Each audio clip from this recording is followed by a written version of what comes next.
All right, welcome to another episode of the Cassels Cast. My name is Eamon Cassels. Joining me today are going to be friends of the show, Elie Deglaoui and Bruce Veliz, to preview and discuss the NBA Finals. Quickly, before we get into the show, I just want to acknowledge that I haven't been uploading super consistently on the podcast, but we're going to get back on track with a more consistent uploading schedule. The main reason for that is that I just graduated from college a couple weeks ago, so it was a busy time for me this past month, and I also recently, as many of you may know, started a new job as a site expert over at Fansided's Duncan with Wolves website. Really won't change too much about the podcast, but if you want to check out some of my Wolves content over there, that would be much appreciated. With that out of the way, let's get into the show.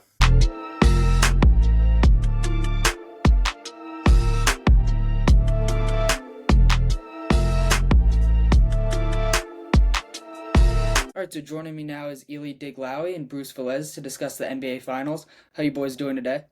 Doing good, Eamon. How you guys doing? Doing good. Thank you, Eamon, for having us on once again. We're going to have some great discussions. Yeah, of course. I'm glad to run it back. We had a nice episode previewing the playoffs a little while back, and yeah, back on the show. It should be a lot of fun. I don't think anybody really expected this finals matchup. If you did, props off to you, but I know all three of us had different predictions here. But yeah, before we get into sort of the specifics of this matchup and making our predictions, I just want to start specifically with you, Ely. How surprised were you by this Pacers run as someone who covers the team, but at the same time, I know you have been little bullish on their contention status, but has anything really surprised you about this run? Yeah, just how dominant they've been. If you would have told me going into the playoffs that they were going to be in the finals, that alone wouldn't have shocked me because I've seen what they've been able to do all year, and I feel like I knew the whole time that they had what it took to make it this far. But it's the fact that they haven't really struggled. They were clearly the better team against Milwaukee. They were clearly the better team against the number one seed Cavaliers. And in my opinion, they were clearly the better team against the Knicks. Maybe not as much, there's not as much separation. It did go 6 games, and I mean, the Knicks obviously choked away game one. That probably could have gone both ways, but in my opinion, the Pacers were the better team anyway. It's just the fact that they've been so dominant this entire run that is what I would say shocks me the most. Not so much that they're in this position, but just how convincingly they put themselves in this position. Even I couldn't have predicted it. Yeah, I mean, the Pacers are just playing with, like their name says, a lot of pace and kind of pushing those teams like the New York Knicks kind of off balance and kind of struggling defensively with New York here in this series. Indiana was able to capitalize on that. I think one thing that maybe shocked a lot of people but didn't shock me was Pascal Siakam winning the Eastern Conference Finals MVP. I saw that very similar to how Jaylen Brown kind of won the Finals MVP last season for the Boston Celtics, and I think it was well deserved for Pascal Siakam. And I'm excited to see after this season where Pascal Siakam kind of ranks on people's lists because I feel like he's been one of those underrated superstars, being in some small markets with Toronto and with Indiana, but has been a great piece for them in both of those championship pushes that they have had him on. Yeah, for sure. I think those are great points. I was shocked by the Cavs series, honestly. I thought that was going to be a competitive 6 or 7 game series, but the Pacers winning in five and just how dominant they were totally shocked me. And then once it got to the Knicks, I thought that was sort of a toss up, but Pacers again, just the way they can come back in games, I think they've had three 15 or 20 point comebacks in the playoffs so far, which is really just amazing. And they could never be counted out just with how good they are offensively and how well they can shoot. And then Bruce, as you were talking about Siakam, I think he's really been incredible this playoffs, and I feel like he's really established himself as one of the most underrated players in the league. Even though he's having an amazing playoff run, I still don't feel like he gets talked about enough. So I feel like just his value on both ends of the court has really been on full display as well. Then regarding that sort of Eastern Conference Finals MVP, I might have leaned Halliburton, but I can totally understand Siakam getting it. That did surprise me, but I also think it's interesting just in general. This is the third straight year I feel like we've had some sort of controversy with who got Eastern Conference Finals MVP. You go to Jaylen Brown and Jason Tatum. Obviously, we're Celtics fans. We didn't really care too much, but a lot of people were sort of debating that. We were just happy to be in the finals and eventually win it. Yeah. But then you go back to the Heat series when they beat the Celtics. A lot of people thought Caleb Martin should have got it, and I believe all three of those MVP votes were decided by just one vote. So I think that's just sort of interesting to note there that might go a little under the radar. Yuli, what was your sort of perspective on the Halliburton Siakam MVP? I was a little bit surprised by it too. Maybe not surprised. I guess shocked is the bigger word. Because if you do look at the stats and you kind of look at maybe the history of them giving the Eastern Conference MVP award out, they do value, I think, consistency a little bit more. And Pascal Siakam, I think he had, I don't remember the numbers off the top of my head. I think he had 3 30-point games. I could be wrong about that, but he did something like that. But nobody talked about it because he was consistent all throughout the games, each game. Whereas guys like Tyrese Halliburton, Aaron Nesmith, they kind of had, I mean, obviously they were good the whole time, but they kind of had like their moments that I think stood out the most to the watchers or the audience and just to the fans. Whereas Pascal Siakam was huge the entire time. And I think I'm not going to necessarily say it was the right call to give it to Siakam over Halliburton. It really could have gone both ways. But I do like that they seemingly value the consistency over the big moments. And I think that's what we've been seeing. And I think that trend continued this time around. Yeah, I think that's a good point right there about the consistency and then also the two-way impact a little bit. I've been so impressed just with Siakam's defense. I think we'll circle back to the Pacers a little bit as we talk about how these teams were built, but going to the Thunder side of things, has there anything been sort of surprising about this run for you guys? Obviously, they were a 68 win team, and I believe both of you guys had them in your NBA Finals before the playoffs. I do not. I look like an idiot, but anything that sort of surprised you guys about this run from the Thunder side of things? I mean, not really much to be honest. I feel like I knew they were going to be they were the best team in the Western Conference record wise, and I felt like it was going to be them versus the Celtics in the finals. I thought those were the best two teams in the NBA. Last year, I thought it was the Celtics and the Nuggets, and kind of knowing that, I should have figured that one of them wasn't going to make the finals. But obviously, with some bias, I wanted it to be the Celtics to get there, so that was kind of tough. But the Thunder, I think, have been the best team on paper all season, and I think they've had one of these top tier defenses. You can see even in the playoffs, guys like Caruso and Case and Wallace making such an impact on the defensive side of the ball, which was such a issue for them last year in the playoffs when they ran into Dallas. And even though they had some struggles with Denver running into Nikola Jokic, they put the Minnesota Timberwolves out pretty easily, took good care of them with their defense. And I'm really excited to see how they kind of match the pace of the Indiana Pacers and kind of combat with them, because I think if it was New York versus the Thunder, excuse me, they would have been outclassed, because I think the Thunder would have been able to run all over on them. I think I think Bruce nailed it on the head. There's really no part of OKC's run that has shocked me. I think, I mean, they've been the best team. They've been the best team in they've been the best team in the West the entire season, and they've been the best team in the league for pretty much the entire season. They have the MVP for a reason. They have one of the most historic defenses we've ever seen for a reason. And it doesn't really surprise me whatsoever that they got to this point and that they got here again as convincingly as they did. The only half surprise I guess I have is that maybe I'm shocked the Nuggets series went 7 games, because I think the Nuggets are also a really good team. I think they're way better than their record showed. But just knowing what we know about the Thunder, it's like they probably should have been able to win that series more convincingly than they did.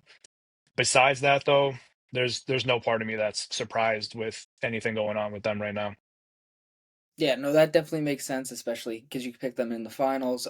For me, as someone who didn't pick them to go to the finals, again, I look like an idiot for not. Sort of my logic heading into the playoffs was I sort of doubted the secondary creation from Jalen Williams and Chet, and I think that's the thing that's surprised me a bit and has been a huge reason why they've been able to make it this far. That was nothing really against J-Dub or Chet. I think they're both great players. I just thought with them being a little bit younger and the experience factor, I thought that would sort of hurt them a little bit. And then one thing that has surprised me a bit is just they're only shooting 33% from three throughout the playoffs. So if you had told me that going into the playoffs, I would have felt even more confident that they weren't going to make the finals. So I think just being able to overcome the shooting and then just getting really solid production throughout the playoffs from both of the co-stars has been huge, and that's surprised me a little bit in terms of their run. But at the same time, even though I didn't pick them, I can't be totally shocked that a 68 win team made the finals. There's Right. nothing really to be totally be shocked by in that regard. But yeah, I think at the same time this team's been so impressive, and as you guys mentioned, that historic defense has been really incredible. And something I've been thinking about throughout the playoffs is if this is the best defense I've ever seen. And at this point, I'm sort of leaning towards yes. So what do you guys make of that? I would think, yeah. I mean, I think they've had what some of the best metrics this season. Correct? They've outmatched the because I know the Celtics have been like one of the top tier defenses and had one of the top defenses last season. They beat that last year, right?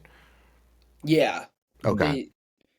I'm So gonna pull up the number real quick, but yeah, I would agree with you, Eamon, on that because they have the swarming defense. They also like have Hartenstein. I feel like they added so much, right? They have Hartenstein down low. They have Aaron Wiggins on the wing. They have Casey Wallace and Caruso at the guard position. Basically, every position virtually has a top tier defender. Lou Dort, I just completely blanked on as well. One a guy who was on the defensive team this season. Like at every position, they have multiple defenders, and not to mention that guys like Jalen Williams and Chet Holmgren can also play some solid defense. Shea's going to fight hard on the defensive side of the floor. It's really instilled into their kind of engine there. So yeah, I would agree with you on that. I think I agree too. I guess I never really thought about it, but like Exactly. they have so much defensive talent. It's actually disgusting how much they have. They have a full rotation of like top tier defensive players. Not a lot of teams have that. And not just, oh, they can hold their own on defense. Like, no, they can actually change the game on defense. I mean, I guess I can't really think of another team that I would confidently put above them on the defensive side of the ball. So I guess, yeah, I guess I probably would give that title to them. yeah, the only other team I feel like that really gets brought up in these conversations often is the '04 Pistons, but at Mm. least personally I was like 3 years old when that Mm-hmm. happened, so I don't have any recollection of that, but It's gonna. that's why I sort of said in my lifetime and sort of in our lifetime, I feel like this is the best defense I've personally seen, and yeah, it's super impressive. And yeah, like I said before, it just makes me look like a complete dumbass for not picking them to go to the I mean, hey, finals. But hindsight's 2020. It's easy to say that when you know what the result is. no, that's definitely true. But I should have given the 68 team a little 68 win team a little bit more respect. But yeah, I can't say I will say during the Nuggets series, especially after they won that first game and came back, I was like, experience. That's that Yeah. playoff experience. But yeah, they were able to overcome that, and I feel like that series really gave them a lot of confidence heading into their matchup with the Timberwolves. I think they did match up with the Timberwolves a lot better, especially with just sort of the Timberwolves' lack of playmaking. But at the same time, I feel like they were almost a different monster after overcoming that series and beating the team that won the championship a few years ago. So I feel like that series was huge for them and sort of developed those playoff scars that we always talk about. Another thing I wanted to bring up is just how these teams were built, and I think one thing that's really similar to me with both these teams is just how deep they are. I was curious, do you guys think this will sort of change the way teams look to build their rosters at all? Yes. One hundred Yeah. percent. I don't even think. Yeah. I think we've already seen it. I think maybe not to the same extent, but I think we saw it last year with the Celtics. Like they obviously have a top two guys, but the reason they were so successful is because they had so much depth and they also had depth. I mean, this is going to sound stupid. That's what depth is, but they had depth at every position. Like they had quality at every single position. And maybe again, not to the same extent, but we kind of saw it with Denver the year before. Obviously, Jokic was the guy, but we're kind of at the point where we're way past, I think, the big three era. You could even say we're past the super team era. And I think what makes this finals matchup so interesting is that they're both kind of built the same way. And what I mean by that is they both have, I think, a clear top guy. Pacers maybe have a clear top two guys, but they're here because of their depth.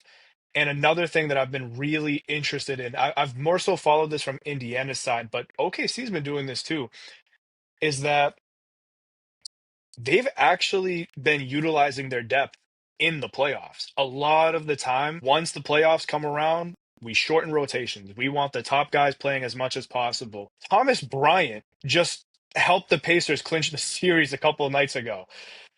Thomas Bryant has no business being on a court in the NBA playoffs, at least in theory. Obviously, he does.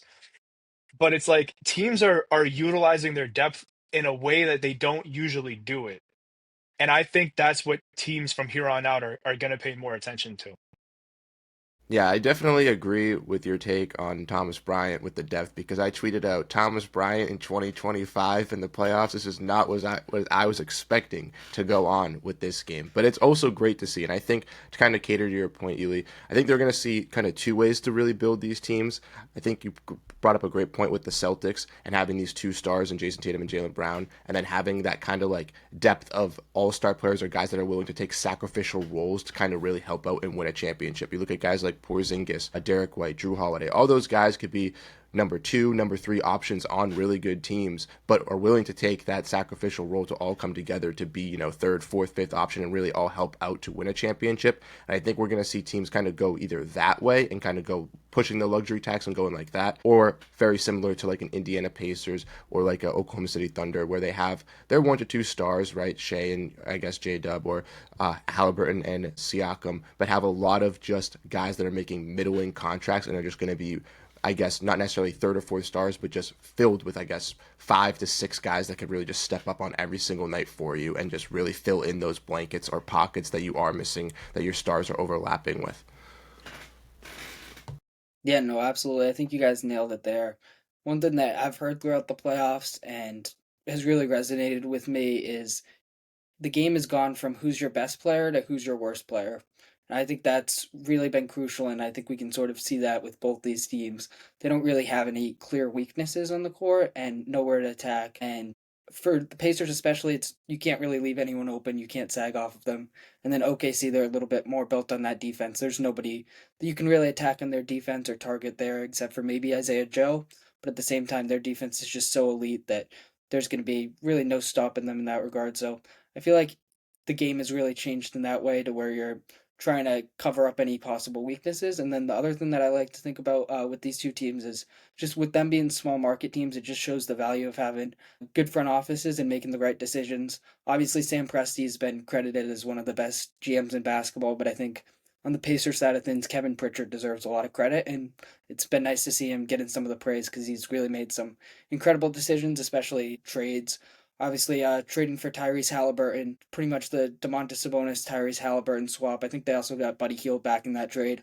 Obviously, that set up the foundation for this championship level core, and then also the Pascal Siakam trade. Last trade deadline was huge. I believe they just gave up Bruce Brown and then 3 first round picks with heavily protected, if I remember correctly. And so, just really making those trades on the Pacer side of things has really helped them.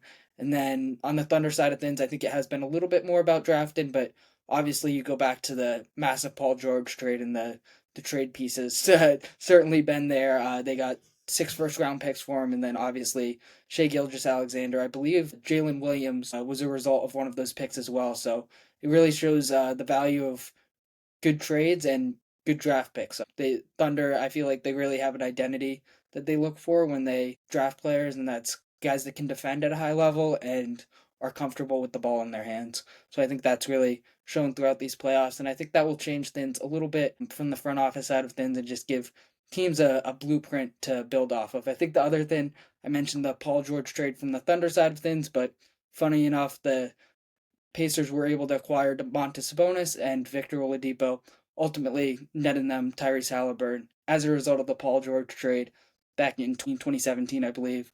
So it's kind of funny. This is sort of the Paul George Bowl, if you will. Yeah, and to kind of add a little bit to that, the trade part, if I'm remembering this right, I also think one of the picks they got in that Paul George trade turned out to be Andrew Nemhard, or they took a piece from that and it ended up becoming Andrew Nemhard, who's been insane for Indiana too. I'm more so going to touch on the Indiana side of it. What's so interesting to me about this team is that it kind of feels like they're the perfect balance of homegrown talent and just picking up the right guys at the right time. Because homegrown talent, I mean, they drafted Miles Turner, one of I don't know if you guys know this. He's one of 2 players left from on their original team from the 2015 draft. The other one being Devin Booker. They also drafted Andrew Nemhard, or I think technically San Antonio drafted him or something like that. I don't remember, but either way, they got Andrew Nemhard. They drafted Benedict Mathurin, and they traded for Tyrese Halliburton. They traded for Aaron Nesmith. They traded for Pascal Siakam. But what's really stood out to me is that outside of Siakam, every single player they traded for was, I'm not going to say not established, but they really developed, like they took it to another level, I guess is what I'm trying to say, after the Pacers got them. That's what happened with Halliburton. We all know that's what happened with Neesmith. Went from being a throw-in for a Malcolm Brogdon trade to now being, let's just call it what it is, one of the best 3-and-D players in the NBA. They just have done a great job. Obi Toppin's another guy that I completely blanked on. Got him for I think 2 second-round picks, and now he's one of the most important bench players they have. They know exactly when to grab guys and how to get the best out of them. And I mean, I don't know how much other front offices can replicate that, but the Pacers have done every single thing right up to this point. And I think that's why they're in this position in the first place. Yeah, absolutely. Yeah, to second your point talking about the Pacers, I love how you brought up that Obi Toppin part because that was the guy that I wanted to really talk about with them because on the New York Knicks, you were mentioning just now, Elie, that they didn't really hit their potential until they really got to the Pacers. And he's one of those guys that in college obviously had the COVID season at Dayton, so wasn't really able to really boost his draft stock or really showcase to the NBA what he could really be to those scouts. Got drafted to New York, didn't really have a fit, and then coming to Indiana, you put him alongside a point guard in Tyrese Halliburton who's going to be throwing him lobs and having some fun with those nice alley-oop passes. Also, just his intensity and hustle. He's been a guy that I've wanted for the Phoenix Suns. I wanted them to trade for him this season. He is just so perfect. And I think that with the Pacers, just ultimately, their development of this core has been really, really key for their system. And like you mentioned, a lot of people have been counting out Benedict Mathurin, really highlighted piece. He's had that big game in the playoffs. I don't remember which one it was, but he was like absolutely insane in the third quarter. I think it was game 4 or 5, if I'm not mistaken. But he was just incredible for the Pacers, and he's one of my favorite players on that team. Andrew Nemhard, like you mentioned, just a perfect point guard, shooting guard, and Aaron Neesmith, one of the best 3-and-D wings as well, has just been absolutely terrific for them. And I thought that they would look to maybe move off of guys like maybe Aaron Neesmith or a guy like Obi Toppin kind of in this playoffs, depending on how they were going to go with the season. But since they've made it to the finals and they've kind of risen to that occasion, I can now kind of see the vision of those guys really kind of sticking with this team and even continuing to get better with this roster as well. Yeah, absolutely. I think you guys really nailed it. And then, like you said, Eli, it is a very interesting and ideal combination of homegrown talent and trading for guys. So I think that's really fascinating. In terms of how much other teams can replicate it, I don't know how replicable it is, but at the same time, I think it does show the value of not completely bottoming out and not completely tanking, especially for the Pacers. I know the Thunder, they did tank, but it was only for like 1 or 2 years. But at the same time, the Pacers, they never really tried to be one of those like bottom feeder lottery teams. I think they only missed the playoffs like once or twice within the last 5, 6 years. So I think it just really shows the value of just always trying to be competitive and always trying to make moves to put your team in a winning position. For as much as tanking is talked about and valued around the league, it's one thing that I feel like is a little bit overrated and doesn't totally work, especially just with the lottery system. It's so unpredictable. But yeah, let's sort of get into more of the matchup stuff and discussing the path for each team to win. Let's start off with the Pacers because it is obviously a little bit more difficult. They're heavy Hmm. underdogs in this one. So, what do you guys see as the path for the Pacers to really do the impossible and pull off this upset? I mean, I feel like the easy answer when you make it to the finals is just keep doing what you're doing. You got to the finals for this reason. But to be more specific, one, and this kind of applies to both teams, but I really feel like it applies more so to Indiana. I think it's all about the turnover battle because something has to give in this series. OKC, we've already talked about how amazing their defense is. They can force turnovers at will.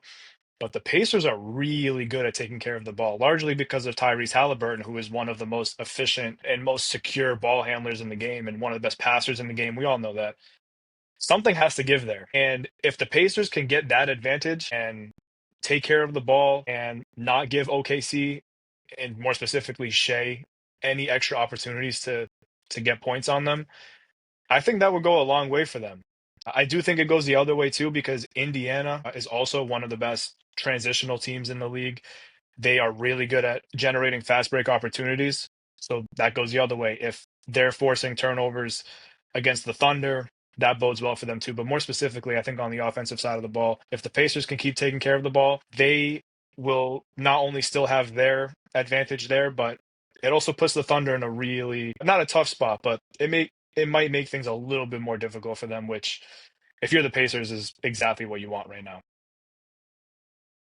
I think for the Pacers, their main goal is to work the rebounding battle versus this Oklahoma City Thunder team because we saw versus the New York Knicks that they got out rebounded a lot, especially when the Knicks were running that double big lineup with Mitchell Robinson and Karl Anthony Towns. And the Thunder have the ability to not only run big with Chet Holmgren and Isaiah Hartenstein, but they have the ability to run small as well and combat with this Pacers team and kind of match them on that pace. So I really think it's a big series once again for that Eastern Conference Finals MVP and Pascal Siakam and Miles Turner, even Thomas Bryant if he wants to see the court in the finals as well. For Kyle, I was throwing him out there to really try to dominate down low and try to kind of get some of those defensive possessions and maybe even force the Oklahoma City Thunder, if they are getting out rebounded by the Pacers, to go a little bit smaller to kind of cater to the Pacers type style of play to where they can use some of those other guys like Andrew Nemhard and Benedict Mathurin, TJ McConnell to kind of combat the Case and Wallace, the Shea Gilgeous-Alexander, and the Alex Caruso over on the Thunder.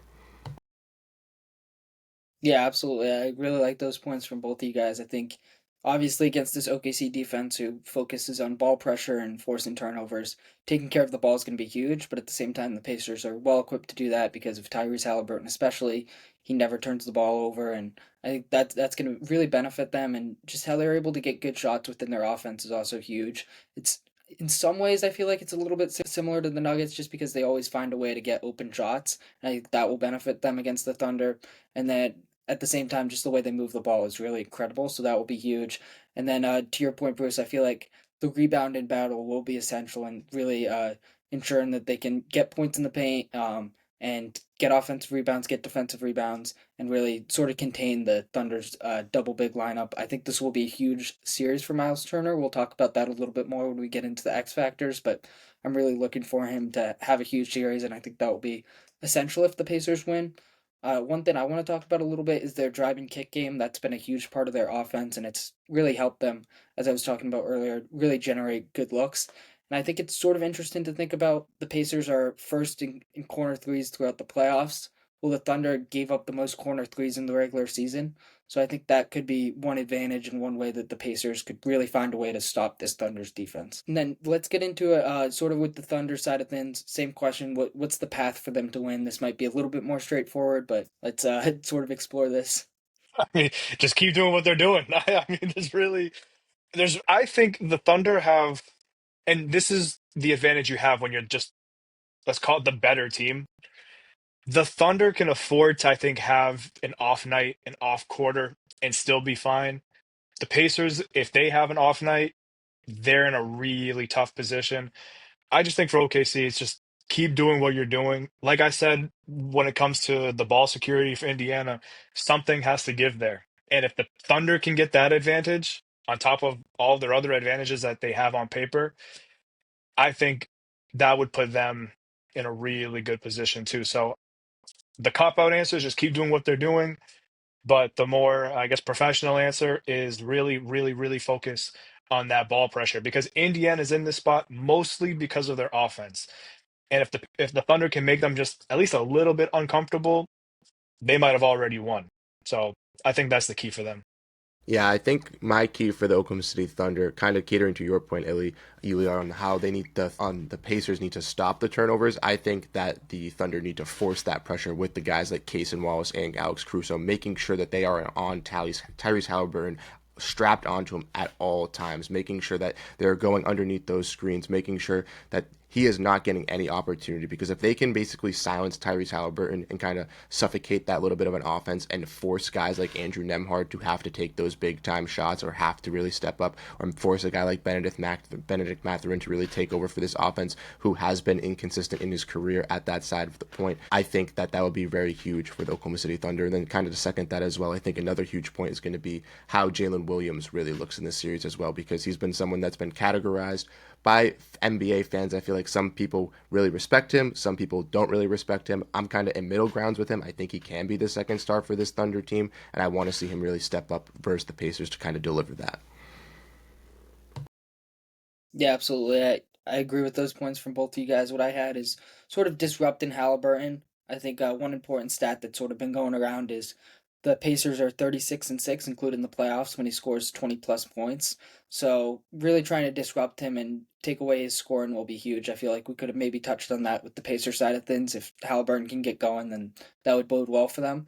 And just looking at his regular season numbers against the Thunder, he really did struggle. I know it's only 2 games and it's a small sample size, and sometimes you can't really take away anything from the regular season. But I do think it's worth noting that he only averaged 11 points and attempted 9 field goals per game, so he wasn't super aggressive. And I think the Thunder really have all the tools to stop him with Lou Dort, Cason Wallace, Alex Caruso, even a Jalen Williams can guard him at times. They're just going to throw so many different looks at him. I think it's going to be really hard for him to get going as a scorer.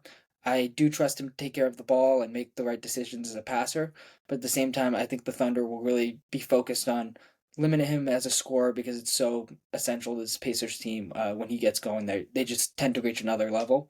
And then the other thing we sort of already talked about this is just winning the paint battle. The Thunder do have a pretty big size advantage, especially with Chet and Ihart out there, and I think that could be challenging for Miles Turner. We sort of saw the difficulties he had containing Karl Anthony Towns, and I think that could be similar, especially against Holmgren on offense, and then just the advantage the Thunder have in terms of rebounding and interior defense, I think will be a huge factor in this series.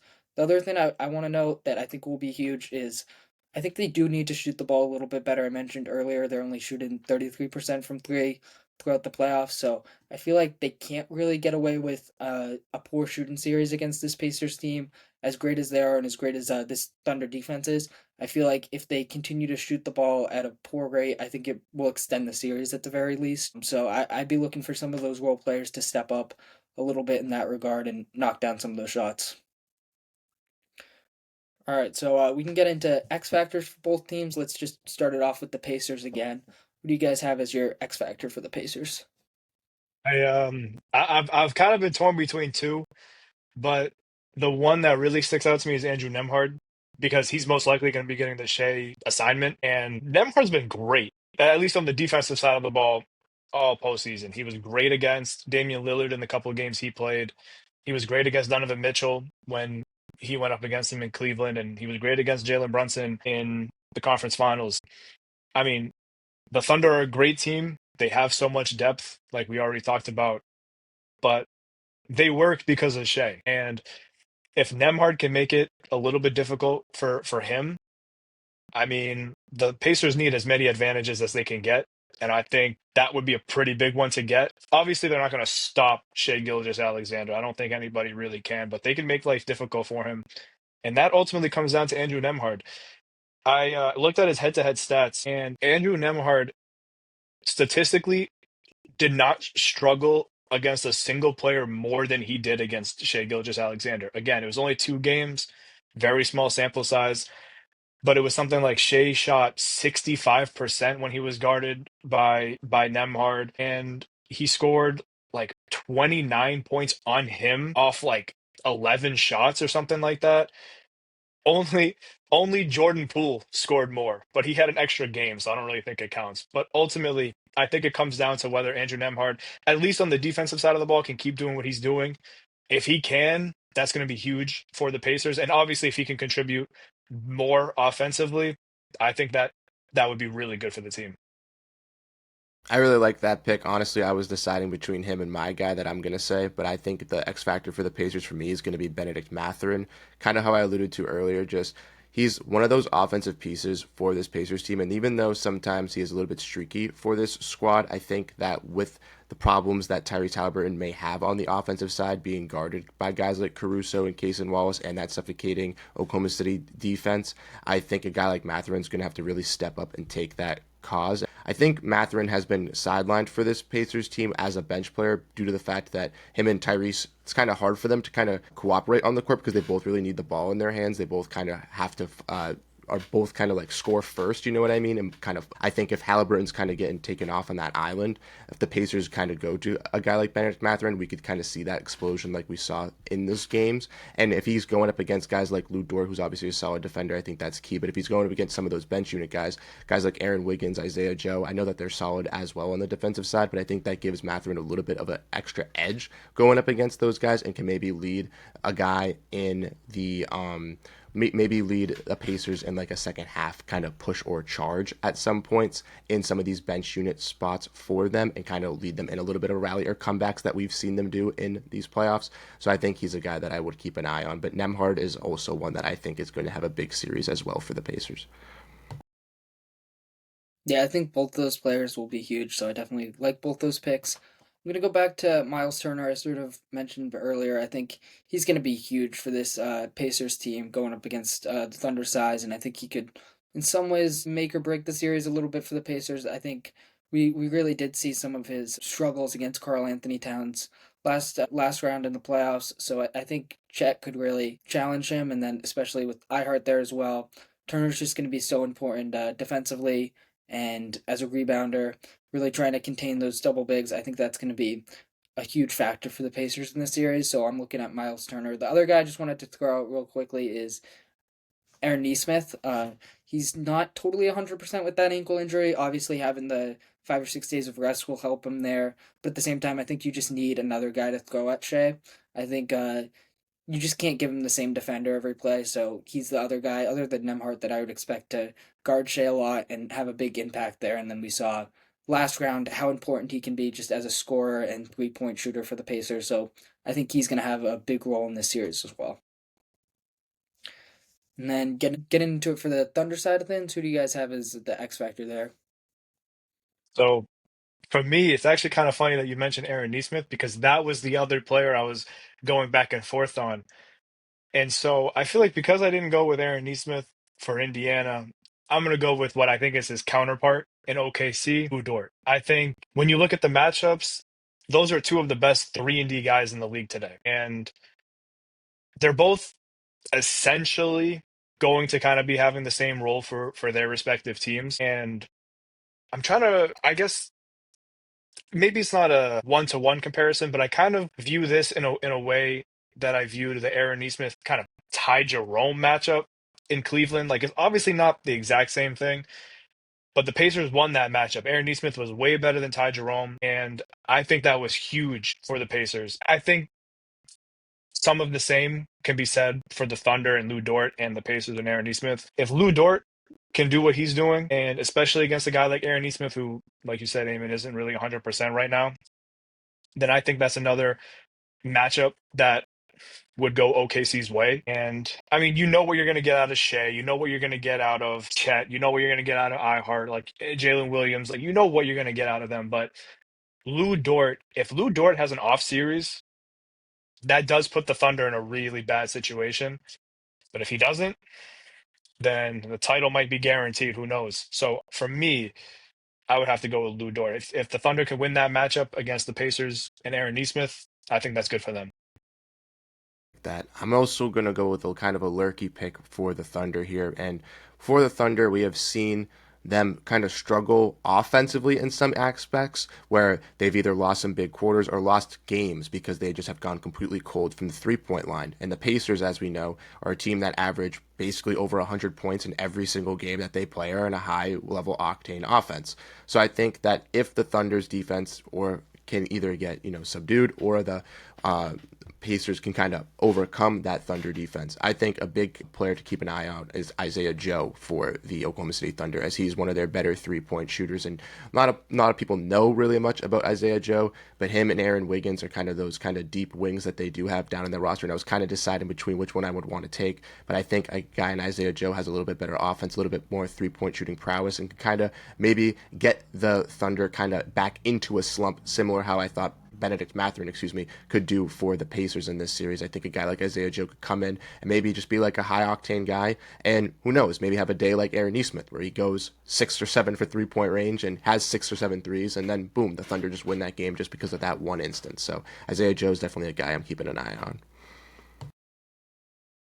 Yeah, for sure. I think those are two good ones, just especially with how important 3-point shooting is going to be for this Thunder team against the Pacers, which is just, like you said, such a high octane offense and can shoot the three ball so well. I think both those players will be really big. And Dort is a guy, if you had to pick one guy in the Thunder offense to just sort of sag off of, leave open, I think he could be that guy. So I think that will be huge. And then I think he could also like we mentioned earlier, sort of play a huge role in defending Tyrese Halliburton and disrupting him in that regard. So I think that will be huge. I'm going to go back to sort of the paint battle again. My X factor is going to be Chet Holmgren.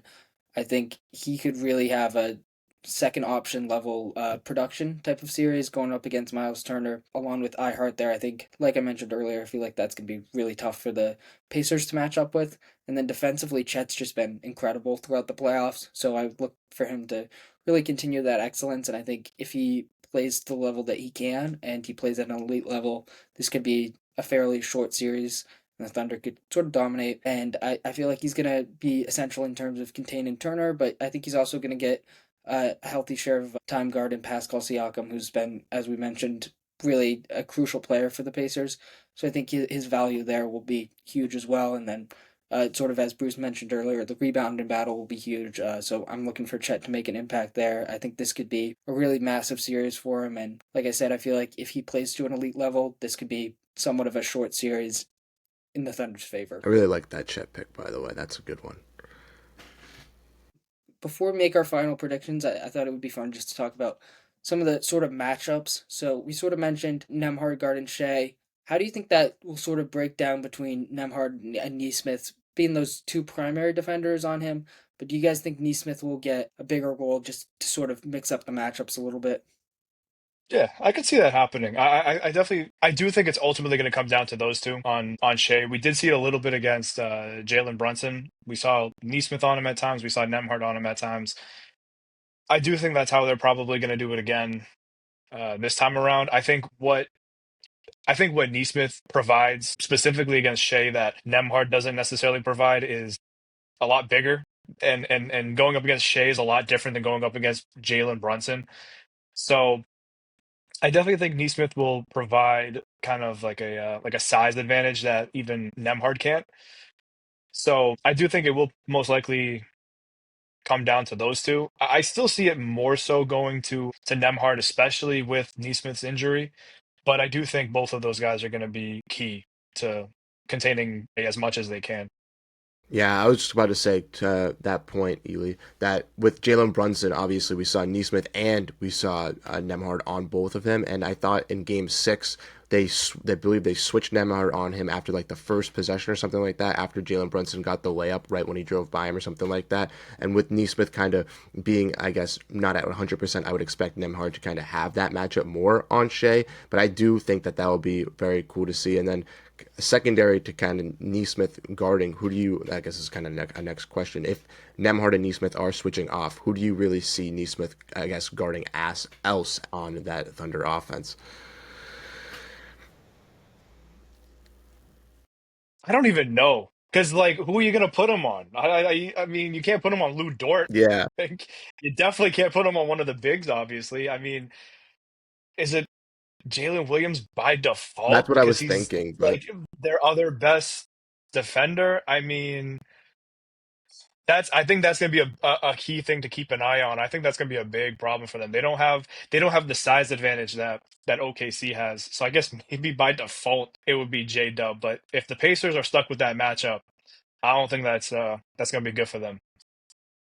Yeah, I definitely feel like it would have to be J Dub there. There's just not another natural player for him to guard. And then if Neesmith is guarding SGA, you obviously can't put Nemhard on J Dub. So I feel like Siakam will be crucial there just Yeah. to mhm. have another guy to throw at him. But then at the same time, you're going to have to go somebody smaller on one of the bigs. So it's really it's a no win situation in some ways, and I think it'll be key for the Pacers to, or it will be key if Lou Dort really can't shoot the ball because then they can have someone to sag off of and someone to sort of roam around and help, and I think that would be massive. But if Dort's hitting his shot, or if they put in a guy like Wallace or Caruso and he can hit the shots while Dort's struggling, it's going to be a tough one for the Pacers, honestly.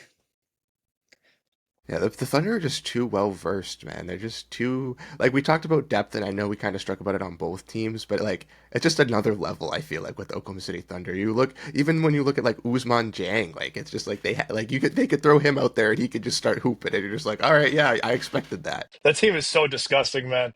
That team is so good, dude. It's honestly kind of insane because I think you're right. You could put literally anybody out there, they're capable of dropping 20. It's insane. Yeah, and I mean, just with how well positioned they are with future draft picks and how young this team is, it's gonna be a while for them to go away, and I think they're really gonna be total favorites for the foreseeable future. I mean, it definitely depends on how the offseason plays out, but I have a hard time imagining going into next season that they won't be close to heavy favorites to the title, just with how complete this team is, and they still have avenues to get better, as crazy as that sounds. They have the 15th pick in this draft, and they always draft well. They always seem to find guys who can contribute. And then they have a lottery pick in Nikola Topic, who's just been sitting on the bench all year with his injury, and he could come back and he could play some sort of role for this team. So it is really just insane and kind of unfair. Imagine we're talking Yeah, about depth imagine and teams run a 15-man lineup one day. Oklahoma. They if there's would a team to do it, I think it's okay. Yeah. Imagine if they kept Şengün too, because remember they drafted Alperen Şengün in like what 2020 or 2021. Imagine if they kept him around, that would have been insane. Yeah, Ahmadi almost. I mean, Hartenstein definitely provides a ton of value defensively Yeah, that yeah, of course. Şengün might not be able to. But essentially, you put Şengün in that Hartenstein role. Man, that would be crazy. Yeah, Two true all stars as your double big lineup. That would be just completely yeah. ridiculous. And I feel like Şengün would really fit in nicely with how they like to play and how they use sort of big men as like a passing hub at times. We saw that with Hartenstein throughout the year. So yeah, that would be crazy. Yeah. And then just thinking about I guess sort of the matchups from the other side of things. Obviously, I think we're all anticipating Lou Dort to have significant minutes on Halliburton. But who else are you guys looking to really guard Halliburton throughout the series?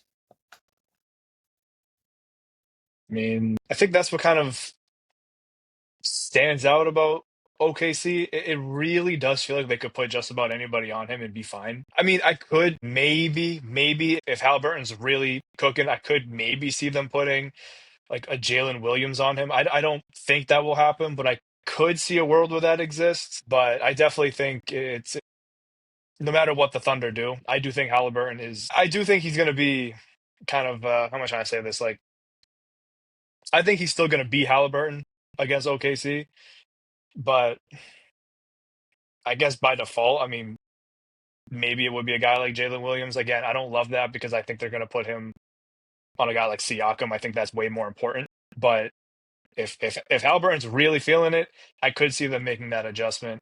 But I guess we'll have to see on that one. Yeah, I'll say Dort mainly, and then maybe a swarm of Queso and Caruso, kind of just, I guess, one on the front side, one on the back side, coming over screens, and kind of just trying to be reckless, trying to get some, behind the back screens, or just ease steals, just easy, what do you call it? Easy turnovers for them, and just kind of just like trapping him and trying to put him in a corner at least some points, or trying to put him on baseline to where he has to make a bad pass. Yeah. I feel like is kind of how they're gonna attack it.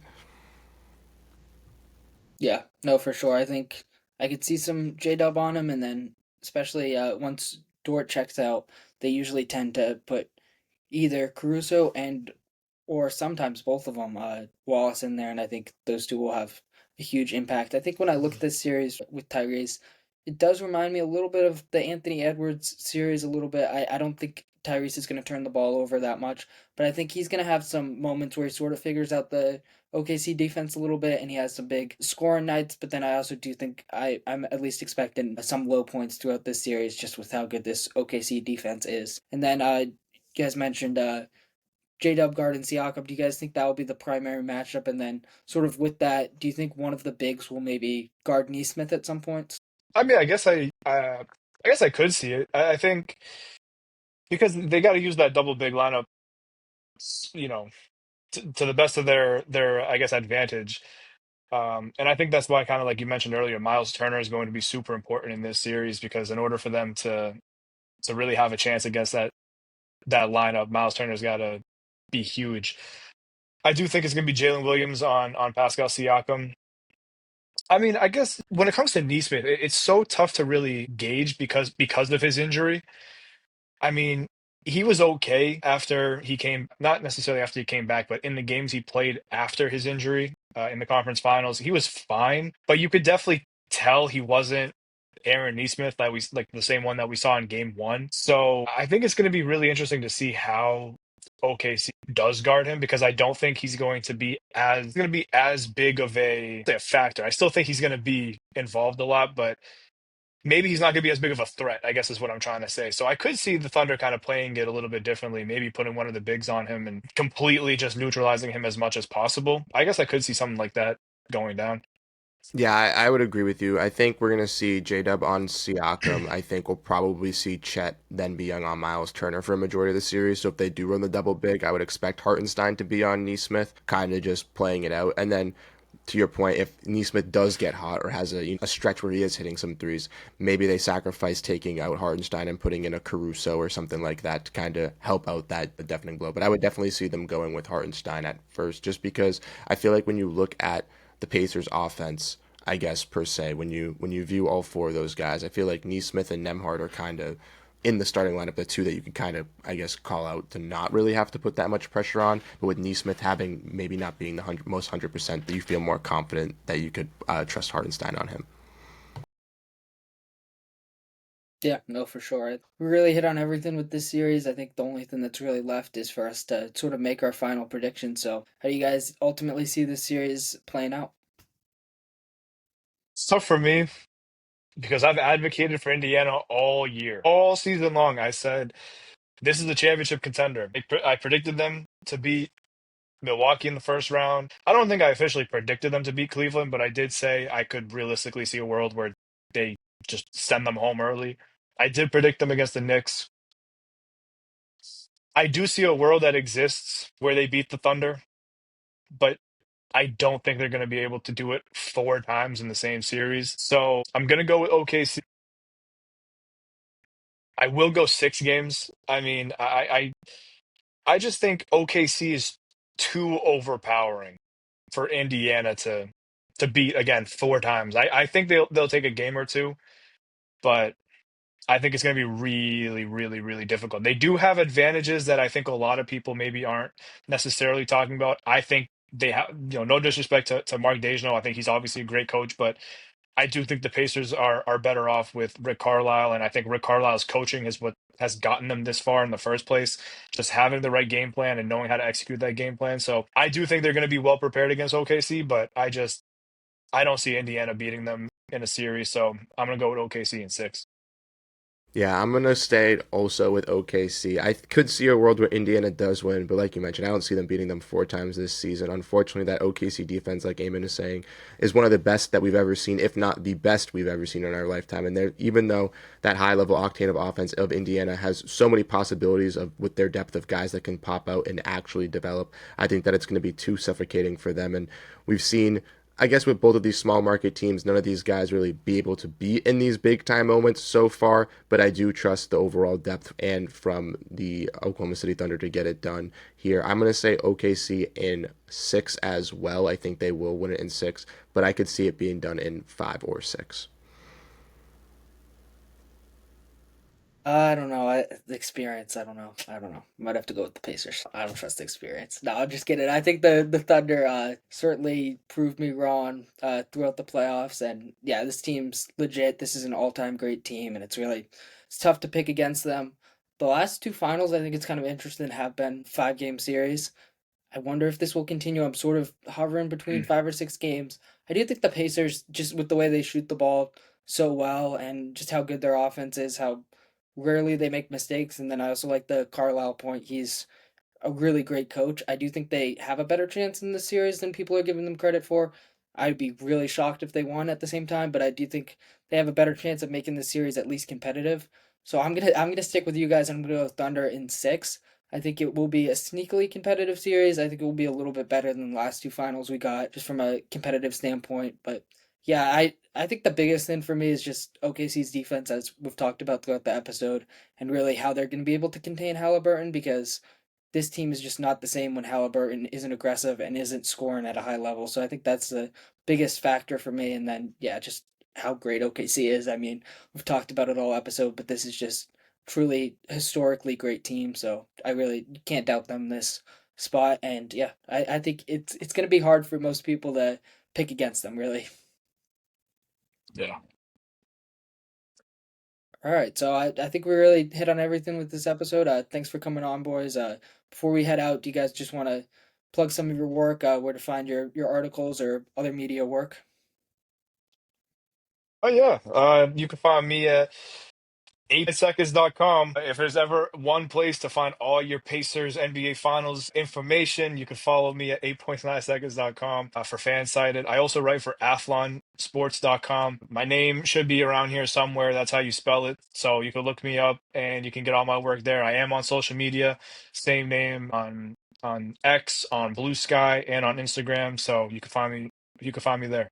Yeah, same thing. You can follow me on Twitter. My name is Bruce Velez there, and Blue Sky. You can find me on YouTube with Celtics Digest and Suns Digest, where we go live and do a bunch of videos talking about those teams. You can also catch my writing over at Bright Side of the Sun for the Phoenix Suns, where we'll definitely have some cool pieces coming out as well. Once again, thank you, Eamon, for having us on. I really appreciate it, man. Yeah, appreciate you guys coming on. It was a great episode, and yeah, take care, boys.